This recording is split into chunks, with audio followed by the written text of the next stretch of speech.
Hello students, welcome you to Concept Classes. Myself Dharmendra Sharma. आज हम 11th class का एक टॉपिक पढ़ने जा रहे हैं। प्रीवियस वीडियो में हमने अपने डायमेंशन को कवर अप किया था और डायमेंशन की तीनों एप्लीकेशंस के बारे में हम जान चुके हैं। अब हम जो अपना टॉपिक पढ़ेंगे वो होगा एक बहुत ही सिंपल सा टॉपिक, मगर एक ऐसा टॉपिक है जो पूरी लाइफ आपके काम आने वाला है। जब आप लैब में प्रैक्टिकल्स करते हैं, जब आप अपने घर पे कोई प्रैक्टिकल वर्क करते हैं, आप कोई कैलकुलेशन करते हैं, आप कोई मेजरमेंट करते हैं, तो हमेशा ये चीज आपके साथ रहती है, केवल हमें पता नहीं होता कि क्या चीज है। तो उसके बारे में हम बात करेंगे। आप मैथमेटिकल ऑपरेशंस जब करते हैं, आप एडिशन करते हैं, मल्टीप्लिकेशन करते हैं, आप डिवीजन करते हैं, आप सब्ट्रैक्शन करते हैं, तो हर केसेस में आपके पास ये प्रॉब्लम आती है। तो उसी प्रॉब्लम के बारे में यहाँ पर हम बात करेंगे और देखेंगे कि किस तरीके से इस प्रॉब्लम को सॉल्व किया जाए और कितनी इस प्रॉब्लम में एक्यूरेसी है, कितना एग्जैक्ट ये मेथड है, कितना प्रिसाइज हमारे पास वैल्यू निकल के आती है। अगर मैं बात करता हूँ एक प्रॉपर कंडीशन की, लेट अस सपोज कि आजकल का जो मौसम चल रहा है उसको देखते आप देख सकते हैं कि टेम्परेचर रोजाना बढ़ता जा रहा है। होता क्या है कि जैसे फॉर एग्जाम्पल मान के चलिए कि मैं कपड़े लेने के लिए जाता हूँ, मैंने कपड़ा खरीदा, कोई 2-2.5 मीटर का कोई कपड़ा खरीद लिया, मुझे शर्ट सिलवानी है वहां से। तो होगा क्या कि जो देखेंगे आप, जो कपड़े वाले की शॉप होती है उस पे स्केल्स होते हैं which was called meter scale, जिसको मीटर स्केल कहते थे। मीटर स्केल जो हमारे पास है, कहीं पर लकड़ी का हो सकता है, कहीं पर मेटल का हो सकता है, कहीं पर वो मार्क करके रखते हैं किसी ऑब्जेक्ट पर। डिफरेंट डिफरेंट टाइप के स्केल्स आपने देखे होंगे डिफरेंट डिफरेंट शॉप्स पे। अब होगा क्या कि जब आप एक मेटल का मीटर स्केल लेते हैं और आप उस मेटल के मीटर स्केल से किसी क्लॉथ की मेजरमेंट करते हैं, तो हो सकता है क्या होगा ही कि सर्दियों के दिनों में आप उसी स्केल से जब कपड़ा लेने जाएंगे और उसी स्केल से आप कपड़ा गर्मियों में लेंगे, तो गर्मियों में आपको कपड़े की लेंथ थोड़ी ज्यादा मिलेगी as compare to the winter. इतनी ज्यादा नहीं होगी कि उसको आप इजीली डिटेक्ट करें, मगर उसमें फर्क जब आप बिल्कुल एक्यूरेटली उसको मेजर करेंगे तो आपको वहां पे 100% कुछ डिफरेंस देखने को मिलेगा। क्यों? क्योंकि टेम्परेचर की वजह से आप सभी को पता है कि मेटल्स जो होते हैं वो आपके क्या होते हैं, स्ट्रेच होते हैं। दुनिया की हर एक चीज जो होती है वो टेम्परेचर चेंज करने पे थोड़ी बहुत जो है स्ट्रेच जाती है, चाहे वो कोई बिल्डिंग है, चाहे वो कोई मेटल है, चाहे वो कोई सड़क है, चाहे वो कोई कपड़ा है, कुछ भी है। जैसे आप उसका टेम्परेचर चेंज करते हैं तो बॉडी के जो मॉलिक्यूल्स होते हैं उनकी पोजीशन में आता है चेंज। अगर कोई चीज दुनिया में ऐसी है जो कि टेम्परेचर चेंज करने से या फिर बाहर से फोर्स अप्लाई करने से अपनी इंटरनल डायमेंशन को, मॉलिक्यूल के स्ट्रक्चर को चेंज ना करे, तो उस बॉडी को बोल देते हैं हम रिजिड बॉडी। दुनिया में कोई भी बॉडी परफेक्टली रिजिड नहीं है। अगर आप किसी भी बॉडी पर फोर्स लगाते हैं तो वो बॉडी कुछ ना कुछ हद तक अपनी शेप, अपने साइज, अपने इंटरनल कन्फिगरेशन को चेंज करती है। इसलिए हम कह सकते हैं कि पूरी दुनिया में कोई भी रिजिड बॉडी नहीं है, ये केवल एक अजम्पशन है। तो उसी बारे में हम बात कर रहे थे कि भाई टेम्परेचर बढ़ाने से क्या हुआ कि उसकी लेंथ बढ़ गई, टेम्परेचर घटाने से लेंथ घट गई। आप मान के चलिए सुनार की दुकान पे जाते हैं, सुनार ने देखा होगा वो बहुत छोटी तराजू रखते हैं, एक स्केल रखते हैं, वेइंग स्केल, जिसको वो एक ग्लास के बॉक्स में बंद करके रखते हैं और जब भी वो किसी चीज का वेट करते हैं तो उस ग्लास के बॉक्स को बंद कर देते हैं। ऐसा क्यों होता है? क्योंकि जब आप सुनार की दुकान पे जाएंगे और आपने फैन चला हुआ है, गर्मी पड़ रही है, तो फैन से क्या होगा, उसके वेइंग स्केल पे प्रेशर पड़ता है और उस प्रेशर की वजह से क्या होता है, उसका जो मेजरमेंट है वो एक्यूरेट नहीं आ पाता, वहां पर कुछ कमियां आती हैं, कुछ एरर आ जाता है। और आज का हमारा जो टॉपिक होगा उसका नाम भी क्या है, एरर। एरर हमारे पास क्या होते हैं, मोस्टली आप सभी जानते हैं, एरर्स तो आपने बहुत कॉमन वर्ड सुना होगा, मगर अब इस एरर को हम अपनी फिजिक्स के टर्म में पढ़ेंगे। कितनी तरह के एरर हैं, कैसे एरर्स निकाले जाते हैं, how the errors can be minimised, क्या क्या हमारे पास कंडीशन है, उन सब के बारे में आज यहाँ पर हम बात करने वाले हैं। सो आज का हमारा टॉपिक रहने वाला है वो होगा error. So what is the error? अब एरर क्या है? एरर्स हमारे पास होते हैं, फॉर एग्जाम्पल आपको पता है कि भाई एक हमारे पास स्टिक है, उस स्टिक की जो लेंथ है वो 1 मीटर है। अब आपने क्या किया, उस स्टिक को डिफरेंट डिफरेंट मेजरिंग स्केल से मेजर किया। एक स्केल आपने दिल्ली से ले लिया, एक स्केल आपने यूपी से ले लिया, एक स्केल आपने अमेरिका से मंगा लिया। तो जब आप तीनों स्केल से मेजर करेंगे तो आप क्या नोटिस करेंगे कि उसमें माइन्यूट सा डिफरेंस मिलेगा आपको हर एक स्केल में। आपको एग्जैक्टली पता है कि उसकी लेंथ एग्जैक्टली 1 मीटर है, but when you are going to measure that particular stick with a different type of scales then you get a different type of readings. अब वो जो डिफरेंट टाइप ऑफ रीडिंग्स हैं उसमें जो हमारे पास difference है, मतलब जो ट्रू वैल्यू है और जो मेजर्ड वैल्यू उसके बीच का जो अंतर होता है उसको हम बेसिकली बोलते हैं एरर। एरर क्या है? Error is basically defined as the difference between the true value and measured value. True value और मेजर्ड वैल्यू के बीच का जो डिफरेंस होता है उसको हम बोलते हैं एरर। तो एरर्स के बारे में अगर हम बात करेंगे तो एग्जैक्ट अगर मैं डेफिनेशन बोलता हूं तो वो हमारे पास है, error is defined as the difference in the true value and the measured value of a particular quantity that is called error. आज हम बात करेंगे एरर्स के टाइप क्या हैं और बेसिक जो एरर्स हैं उनके बारे में बात करेंगे हम, और अगली वीडियो में बात करेंगे कि डिफरेंट मैथमेटिकल ऑपरेशंस में जो है वो एरर्स किस तरीके से आते हैं and how can we calculate these errors. Different calculations में भी हमारे पास एरर्स आते हैं, लैब में जब हम एक्सपेरिमेंट्स करते हैं वहां पर भी एरर्स आते हैं, तो उन एरर्स को आप किस तरीके से कम कर सकते हैं। एरर कभी भी 100% आपका खत्म नहीं हो सकता, उसको आप केवल कम कर सकते हैं, बिकॉज कोई भी दुनिया में मेजरमेंट एग्जैक्ट आपकी नहीं होती। उस मेजरमेंट में कहीं ना कहीं एरर होता है, कहीं बहुत ज्यादा एरर होता है, कहीं बहुत कम एरर होता है। तो हमें एफर्ट्स करने हैं कि जितना ज्यादा से ज्यादा हो सके एरर्स जो हो वो आपके मिनिमम रहे, बहुत कम एरर्स होने चाहिए। तो टाइप्स ऑफ एरर की अगर हम बात करेंगे तो सबसे पहला जो हमारे पास एरर का टाइप आता है दैट इज सिस्टमैटिक एरर। अब सिस्टमैटिक एरर जो हमारे पास है ये क्या है? ये ऐसे एरर होते हैं जो कि जैसे वर्ड नाम से आपको सिस्टमैटिक एरर, सिस्टम से रिलेटेड एरर। अब सिस्टम से रिलेटेड एरर क्या है? पूरा सिस्टम जिसको आपने यूज किया है किसी भी चीज को मेजर करने के लिए, किसी भी क्वांटिटी को मेजर करने के लिए, जिस सिस्टम का आप इस्तेमाल करते हैं उस सिस्टम में किसी भी कारण से एरर हो सकता है। ये एरर आपका नेगेटिव भी हो सकता है, ये एरर आपका पॉजिटिव भी हो सकता है। नेगेटिव एरर क्या है, पॉजिटिव एरर क्या है, वो भी मैं आपको बताऊंगा अभी। नेगेटिव एरर्स क्या होते हैं, पॉजिटिव एरर्स क्या होते हैं, मगर सिस्टमैटिक एरर्स की बहुत सारी टाइप्स हमारे पास होती हैं। उससे पहले मुझे सिस्टमैटिक एरर की अगर इस स्पेलिंग पे, इस वर्ड पे बात करूं तो सिस्टम यहाँ पर जो वर्ड है, ये सिस्टम क्या है? This system is the total arrangement which is used in the measurement of any physical quantity that is called the systematic error. अब जो सिस्टमैटिक एरर है वो किसी भी डायरेक्शन में हो सकते हैं, जैसा कि हमने बात किया, it may be in negative direction, it may be in positive direction. अब सबसे पहला जो सिस्टमैटिक एरर का टाइप है that is instrumental error. Instrumental error में क्या है? जिस इंस्ट्रूमेंट का यूज आप मेजरमेंट के लिए कर रहे हैं, फॉर एग्जांपल जैसे मोस्टली बच्चों के साथ होता है, हमने कहा भाई आप मैथ्स पढ़ रहे हैं और मैथ्स में आप ज्योमेट्री पढ़ते हैं, तो वहां पर क्या होता है, आप स्केल यूज करते हैं। जो स्केल आप सिंपल स्केल यूज करते हैं वो आपका इस तरीके से कैलकुलेशन उसकी होगी लाइक दिस। इस तरीके से नंबर्स आपके स्केल्स पे होते हैं और उस स्केल से आप 10 सेंटीमीटर, 20 सेंटीमीटर, 25 सेंटीमीटर की लाइन जो है वो खींचते हैं। अब आपके जो मैथ्स टीचर होते हैं वो आपको सिखाते हैं कि किस तरीके से स्केल का यूज करना है। अब क्या होगा, कुछ बच्चे क्या करते हैं, टूटा स्केल ले आते हैं, जो टूटा बड़ा है स्केल उसी को यूज करते हैं। अब ये जो इंस्ट्रूमेंट है, ये जो स्केल हम यूज कर रहे हैं, इसमें क्या है, इसका जो इंस्ट्रूमेंट है उसी में यहाँ पर आपको एरर दिख रहा है कि वो डैमेज्ड है। तो इस तरीके के जो बेसिक हमारे पास इंस्ट्रूमेंट की कमी की वजह से एरर आते हैं उसको बोलते हैं हम इंस्ट्रूमेंटल एरर। अगर मैं इसकी डेफिनेशन की बात करता हूं तो सच errors arise due to the imperfection in design or manufacturing or calibration of the measuring instrument। कि भैया जो आपका मेजरिंग इंस्ट्रूमेंट है उसकी डिजाइन में क्या इम्परफेक्शन है, उसका कैलिब्रेशन प्रॉपर नहीं है, उसका मेजरिंग का जो एग्जैक्ट स्टैंडर्ड है वो प्रॉपर नहीं है, तो उसकी वजह से जो एरर आएगा उसको आप बोलते हैं इंस्ट्रूमेंटल एरर। नेक्स्ट हमारे पास होता है जो सेकंड टाइप ऑफ एरर है that is the imperfection in measuring technique। अब किस तरीके से आप इंस्ट्रूमेंट को यूज करते हैं, जैसे कि मैंने अभी एग्जांपल आपको स्केल वाला दिया कि भैया आपने स्केल से 10 सेंटीमीटर की लाइन खींचनी है और इस तरीके से वहां पर आपकी मार्किंग जो है रफली मैं बना रहा हूं यहां पर इस तरीके से होती है।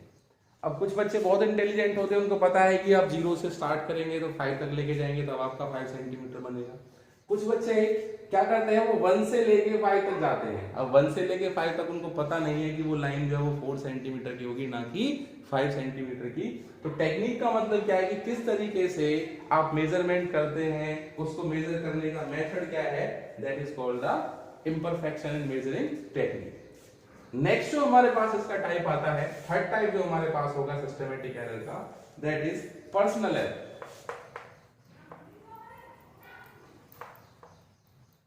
अब ये जो हमारे पास पर्सनल एरर यहां पर होता है, पर्सनल एरर क्या होता है कि जो मेजरमेंट करने वाला पर्सन है, जो ऑब्जर्वेशन ले रहा है, उसको कोई एक्सपीरियंस नहीं है, उसको टेक्निक के बारे में कुछ नहीं पता। एक तरीके से ये सेम से होते हैं हमारे पास दोनों। इम्परफेक्शन इन मेजरिंग टेक्निक को आप पर्सनल एरर में ही इंक्लूड कर सकते हैं।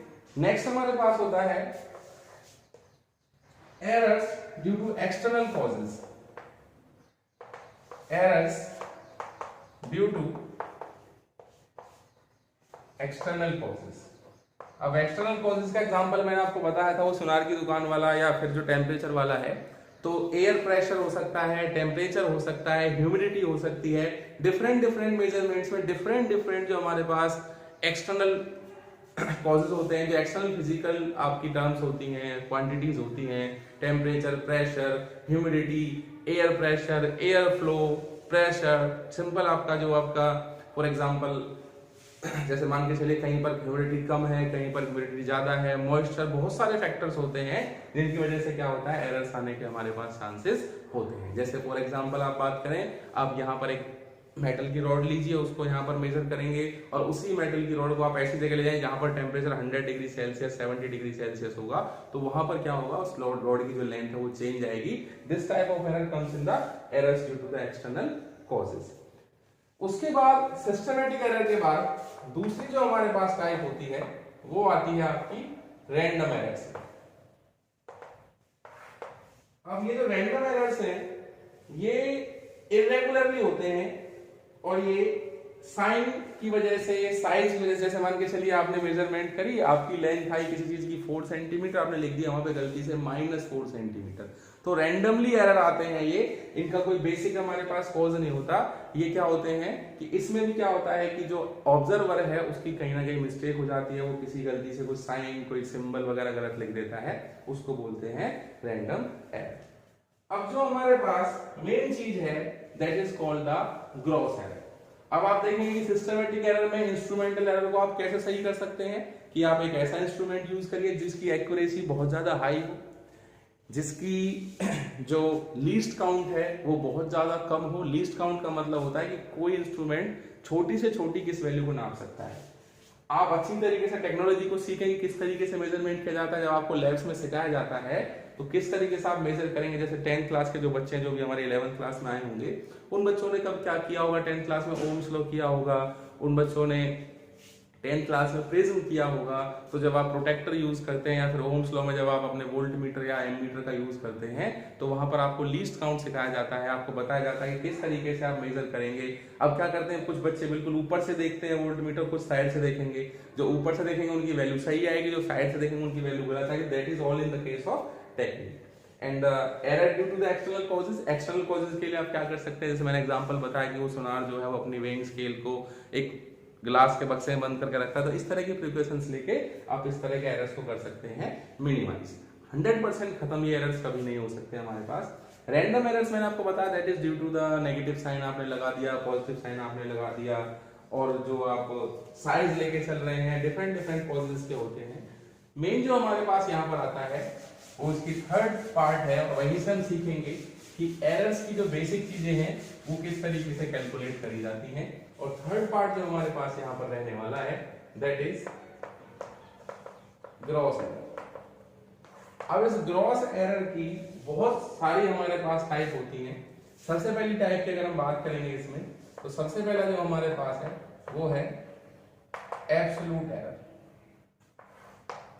अब एब्सोल्यूट एरर क्या है कि जो हमारे पास आप कोई मेजरमेंट करते थे, आपने लैब में कोई वर्क किया था, लैब में आपने ओम्स लॉ किया, लैब में आपने प्रिज्म किया, लैब में आपने कोई और प्रैक्टिकल किया होगा, 9th क्लास में आपने स्प्रिंग बैलेंस किया होगा, 9th क्लास में आपने डेंसिटी करी होगी, डिफरेंट टाइम्स आप लैब्स में गए होंगे।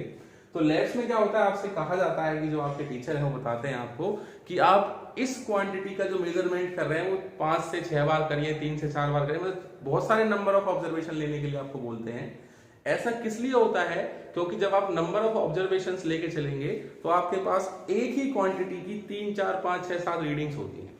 तो जब आप उन रीडिंग्स का सम करके उसका मीन निकालते हैं तब आपका फाइनल रिजल्ट आता था। ये आप सबने 10th क्लास में किया होगा, जिन बच्चों ने लैब्स करी है 9th क्लास में, 10th क्लास में। उसी का एक पार्ट जो हमारे पास होता है that is called the absolute error. Absolute error को समझने के लिए हम बात करते हैं कि एक कोई हमारे पास फिजिकल क्वांटिटी है, उस फिजिकल क्वांटिटी को हमने n टाइम्स मेजर किया है। Let a physical quantity measured n times. आपने फिजिकल क्वांटिटी की मेजरमेंट करी जिसको आपने n टाइम्स जो है मेजर किया। अब आप इसका अरिथमेटिक मीन लीजिए, ये आपको 10th क्लास में सिखाया गया है मैथ्स में, इसको आप डिनोट कर सकते हैं am से। तो जो इसका अरिथमेटिक मीन होगा वो क्या होगा, a1 plus a2 plus a3 up to an divided by number of observations. ये 2, 3, 4, 5 कितनी भी हमारे पास यहाँ पर हो सकती हैं। तो इस तरीके से ये आपका अरिथमेटिक मीन। आप इसको और कैसे लिख सकते हैं, am is equal to 1 upon n summation i is equal to 1 to n ai। इसका मतलब आपको पता है क्या होता है समेशन का, ये पूरी जो वैल्यू है ये समेशन को शो करती है यहाँ पर। ये आपका आ गया अरिथमेटिक मीन। अरिथमेटिक मीन निकालने के बाद अब आप अपना एब्सोल्यूट एरर कैसे निकालते हैं। एब्सोल्यूट एरर का जो सिंबल होता है that is denoted by delta A. जैसे आपकी ये अरिथमेटिक मीन आ गया, अब आपने जो सबसे पहली कैलकुलेशन करी थी उस कैलकुलेशन का एब्सोल्यूट एरर क्या होगा, तो delta A1। Absolute error for first calculation is arithmetic mean minus first observation. इस वैल्यू में से जो रिजल्ट आपका यहां से निकल के आएगा उसमें से आपने A1 को माइनस करना है। Delta A2 is equal to arithmetic mean minus A2। Delta A3 is equal to arithmetic mean minus A3 and so on. इस तरीके से आप अपना एब्सोल्यूट एरर निकाल सकते हैं हर एक ऑब्जर्वेशन के लिए। पहली ऑब्जर्वेशन का एब्सोल्यूट एरर आ गया, दूसरी के लिए, तीसरे के लिए, ऐसे आप n नंबर तक आप ऑब्जर्वेशंस का एब्सोल्यूट एरर जो है वो कैलकुलेट कर सकते हैं। बहुत सिंपल है, जितने नंबर ऑफ टाइम्स आपने क्वांटिटी को मेजर किया उसका मीन निकालेंगे और मीन में से हर एक ऑब्जर्वेशन को आप माइनस करेंगे तो आपका एब्सोल्यूट एरर जो है यहाँ पे निकल के आएगा। ग्रॉस एरर की जो सेकंड टाइप हमारे पास है उसके बारे में अगर मैं बात करता हूं तो ग्रॉस एरर की जो सेकंड टाइप हमारे पास बनती है वो होती है मीन एब्सोल्यूट एरर। नाम से ही क्लियर है, आपने एब्सोल्यूट एरर कैलकुलेट किया, अब उसी एब्सोल्यूट एरर का आप मीन निकालो। जैसे कि मान के चलिए आपने फर्स्ट ऑब्जर्वेशन के लिए एब्सोल्यूट एरर निकाला था mean value minus first observation, second observation का mean value minus second observation, third का mean value minus third observation. ऐसे आपने nth वैल्यू के लिए लिया mean value minus nth observation. अब आपने क्या करना है, ये एब्सोल्यूट एरर था, मीन ले लीजिए इसका। तो जो मीन एब्सोल्यूट एरर हमारे पास होगा वो क्या बनेगा, mean of absolute error that is equal to delta A1 plus delta A2 plus delta A3 plus delta AN divided by number of observations. पिछले केस में आपने सिंपल मीन निकाला था, इस बार आपने क्या करना है, उन मीन एब्सोल्यूट एरर्स का मीन निकालना है आपने।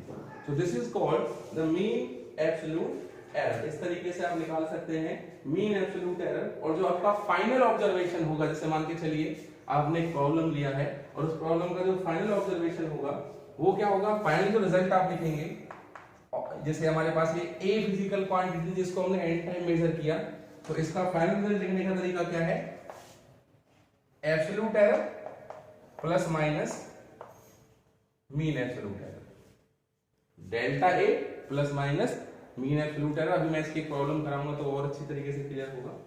इसके बाद नेक्स्ट जो हमारे पास आता है फोर्थ जो टाइप है इसकी ग्रॉस एरर की, एक ही प्रॉब्लम में बिल्कुल क्लियर हो जाएगा।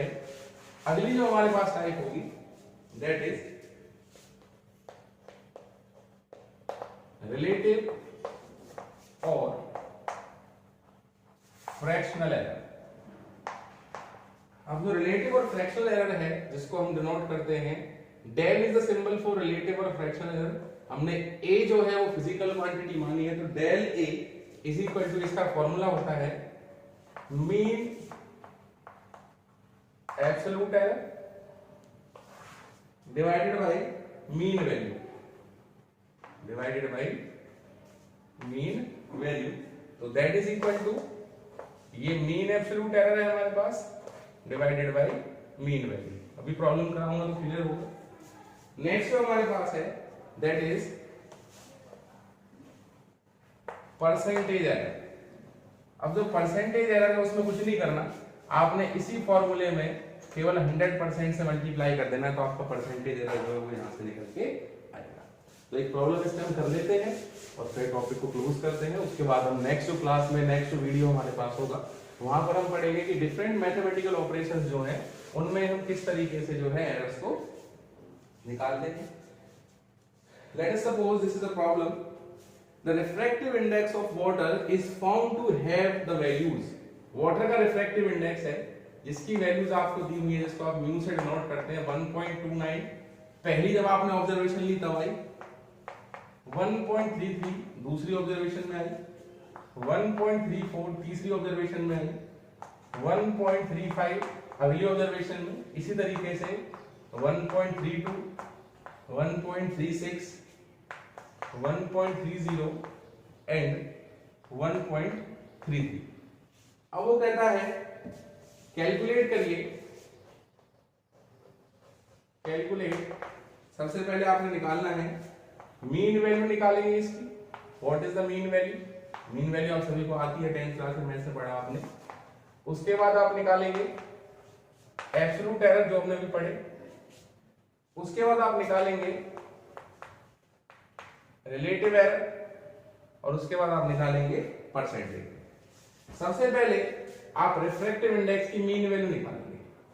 सो मीन तो आप सभी को पता है, सबको ऐड कर देंगे 1.29 plus 1.33 plus 1.34 plus 1.35 plus 1.32 plus 1.36 plus 1.30 plus 1.33 divided by number of observation 1 2 3 4 5 6 7 and 8।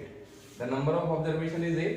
Total को जब आप ऐड करते हैं तो आपका एग्जैक्ट जो रिजल्ट आता है that is equal to 10.62 divided by 8 and this is equal to 1.3275, that is nearly equal to 1.33। तो the mean value of the measurement of the refractive index of water is 1.2। First of all you have to calculate the absolute error. तो सबसे पहले आपने mean value निकाली यहां पर। अब निकालते हैं आप एब्सोल्यूट एरर। अब एब्सोल्यूट एरर क्या था हमारे पास? Mean value minus first observation, mean value minus second observation, mean value minus third observation. तो आप एब्सोल्यूट एरर यहां पर कैलकुलेट करेंगे। सबसे पहली ऑब्जर्वेशन का जो एब्सोल्यूट एरर आएगा delta म्यू1, absolute error of first observation is equal to mean value is 1.33 minus 1.29। तो यहां से जो हमारे पास डिफरेंस आएगा, पहली जो हमारे पास एब्सोल्यूट एरर है दैट इज इक्वल टू 0.04। इसी तरीके से आप सेकंड एब्सोल्यूट एरर निकालेंगे, delta mu is equal to 1.33 minus 1.33 is equal to 0। Third आप एब्सोल्यूट एरर निकालेंगे that is equal to 1.33 minus 1.34, this is equal to, इसकी वैल्यू हमारे पास कितनी आएगी? Minus 0.01 and so on. इस तरीके से आप सभी की सभी ऑब्जर्वेशंस के लिए अपनी मीन वैल्यू जो है, सॉरी एब्सोल्यूट एरर जो है वो निकल के आपका आएगा। एब्सोल्यूट एरर निकालने के बाद हमें निकालना होगा रिलेटिव एरर। अब जो रिलेटिव एरर है आपने देखा था कि जो रिलेटिव एरर हमारे पास, जिसको रिलेटिव और फ्रैक्शनल एरर भी हम कहते थे, रिलेटिव एरर और फ्रैक्शनल एरर का जो फॉर्मूला हमारे पास है वो क्या था? Mean of absolute error, mean absolute error divided by mean value. अब अभी हमारे पास मीन एब्सोल्यूट एरर तो है ही नहीं भाई, ये तो हमारे पास एब्सोल्यूट एरर्स है ना, तो इन सभी एरर्स का आप पहले मीन निकालेंगे।